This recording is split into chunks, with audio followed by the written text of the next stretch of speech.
আজমের express যখন আমাদের জয়পুর স্টেশনে নামালো তখন রাত 2টো বেজে গিয়েছে। নিশুতি রাতে পাল্লা দিয়ে বেড়েছে শীত। ঠান্ডায় জুবুথুবু আমরা ওই গভীর রাতে মালপত্র নিয়ে চলে এলাম স্টেশন চত্বরের বাইরে। গাড়ি রেডি ছিল, তাতে চড়ে সোজা হোটেলের রুমে।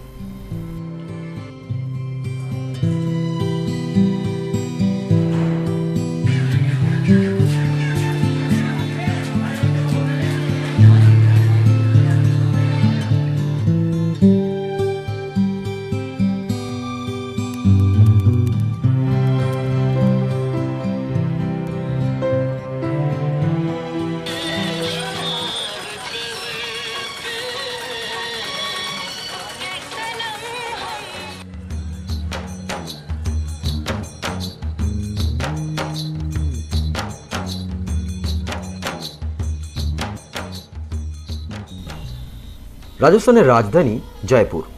অতীতের ঐতিহ্য এবং আধুনিক প্রযুক্তির সংমিশ্রণ ঘটেছে জয়পুরে। 1727 সালে অম্বর পাহাড় ছেড়ে রাজা দ্বিতীয় সোয়াই জয় সিং তার নতুন রাজধানী স্থানান্তরিত করে নিয়ে আসেন জয়পুরে। রাজা জয় সিং এবং অপর এক বাঙালি স্থপতি বিদ্যাধর ভট্টাচার্য দুজনে মিলে জয়পুর শহরের পরিকল্পনা করেছিলেন, যার অন্য নাম পিঙ্ক সিটি বা গোলাপি শহর। জয়পুরকে বলা হয় এশিয়ার প্রথম প্ল্যান সিটি বা পরিকল্পিত শহর। আরাবল্লী পর্বতের প্রায় 435 ফুট উঁচুতে এই শহরের অবস্থান। 1876 সালে প্রিন্স অফ ওয়েলসকে স্বাগত জানানোর জন্য রাজপথের সমস্ত বাড়ি গোলাপি রঙে রাঙিয়ে তোলা হয়েছিল। সেই থেকে এই শহরের নাম পিঙ্ক সিটি বা গোলাপি শহর। অতীতে এই শহরে ঢোকার 8টি প্রবেশদ্বার ছিল। সময়ের সঙ্গে প্রায় সবগুলি ধ্বংস হয়ে গেছে। এখন শুধু সুরজপোল এবং চাঁদপোল প্রবেশদ্বারটি টিকে আছে।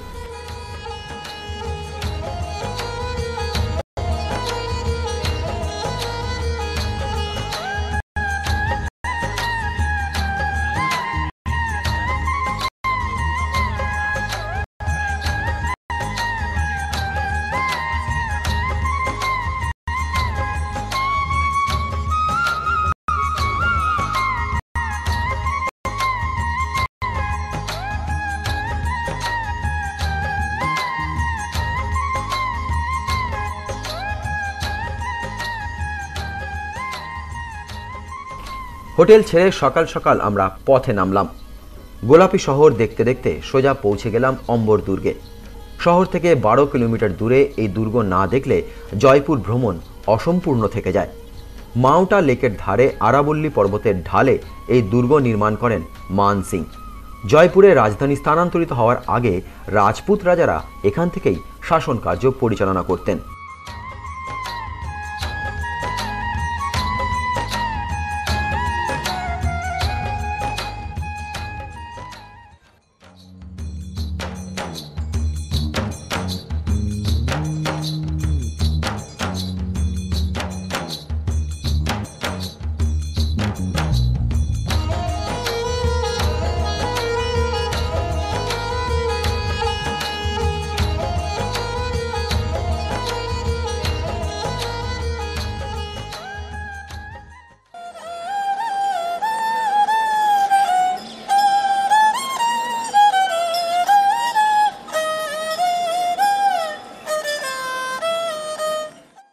দুর্গের ভেতর চোখ ধাঁধানো কারুকার্যময় প্রাসাদ, বাগান, রাজপুত স্থাপত্যের কারুকাজ মণ্ডিত দেওয়ানি খাস।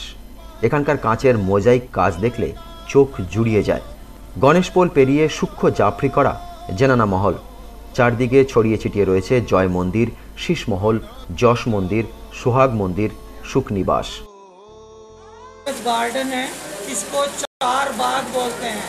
चार बाग मीन्स प्लस का इसमें मिडिल में मार्क दिया हुआ है। में वो जो है यहाँ झूले में भी झूल सकते हैं, क्योंकि बारिश में भी झरना नहीं मिले। ठीक है।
অম্বর ফোর্ট দেখে আসার পথে ঢু মারলাম কনকবাগে।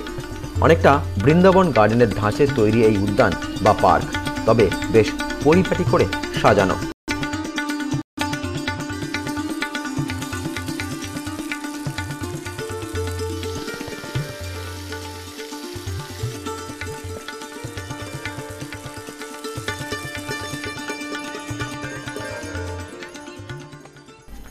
কনকবাগ থেকে ফেরার সময় এক ঝলক দেখে নিলাম জলমহল, লেকের মাঝখানে আশ্চর্য কায়দায় তৈরি প্রাসাদ।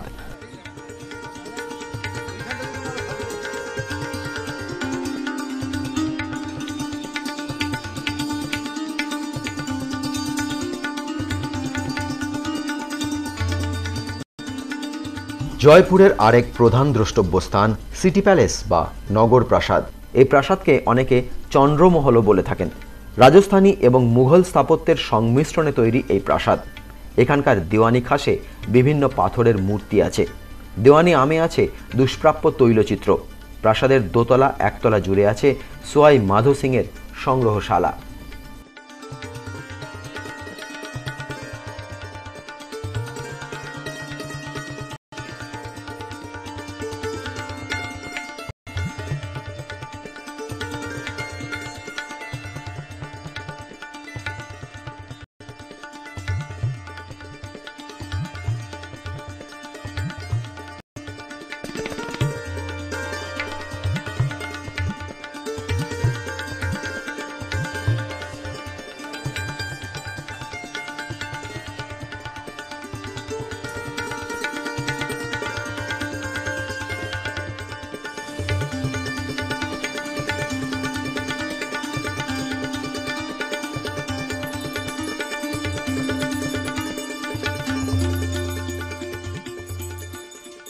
চন্দ্রমহল বা সিটি প্যালেসের পাশেই আছে জ্যোতির্বিজ্ঞানের মান মন্দির যন্তর মন্তর।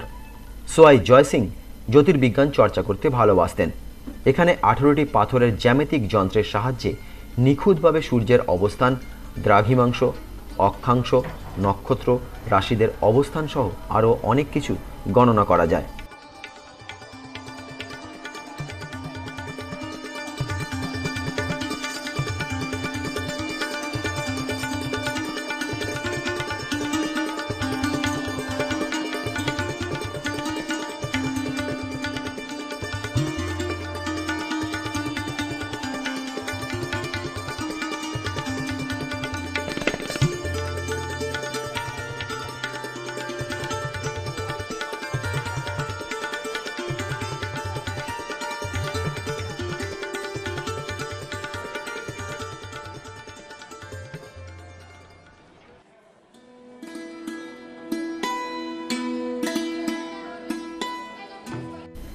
কলকাতার যেমন হাওড়া ব্রিজ, জয়পুরের বিশেষ প্রতীক হাওয়া মহল।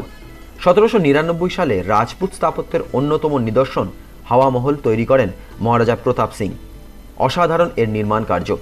এই মহলের প্রায় 160টি জানালা দিয়ে হাওয়া এসে মহলের অন্দরের ঘরগুলো ঠান্ডা রাখে।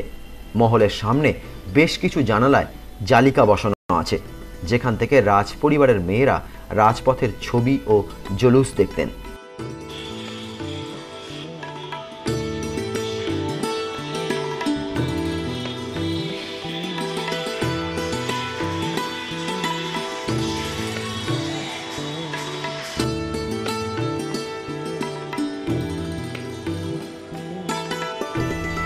দিনভর দৌড়ঝাঁপের পর ক্লান্ত আমরা। শীতের বিকেলের আলো মোড়ে এসে ধীরে ধীরে সন্ধ্যা নামছে জয়পুর শহরে। ঘনিয়ে আসছে রাত।